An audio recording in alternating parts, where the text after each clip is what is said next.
গেল কদিন ধরে গরমে হাসপাস অবস্থা নগরবাসী সহ সারা দেশের মানুষের। খুব একটা প্রয়োজন ছাড়া ঘর থেকে বের হচ্ছেন না কেউই।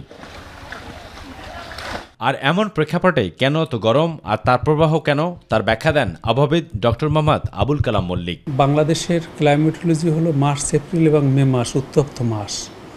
এর মধ্যে উষ্ণতম ছিল এপ্রিল মাস। এপ্রিল মাসে বাংলাদেশের উপরে সূর্যের আলো লম্বভাবে পতিত হয়।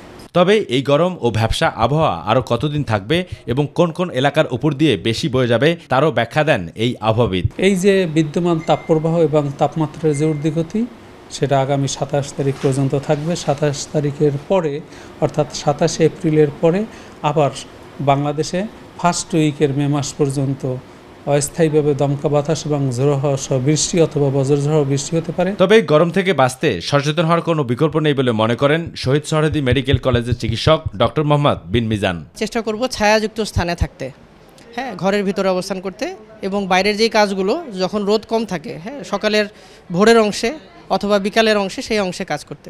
বিশেষ করে ডায়াবেটিস, হাইপারটেনশন এবং আপনার কিডনি লিভারে বিভিন্ন অসুখে যারা আক্রান্ত, সেই সমস্ত রোগীদের ক্ষেত্রে এই ক্ষেত্রে বিশেষ সতর্কতা অবলম্বন করা দরকার।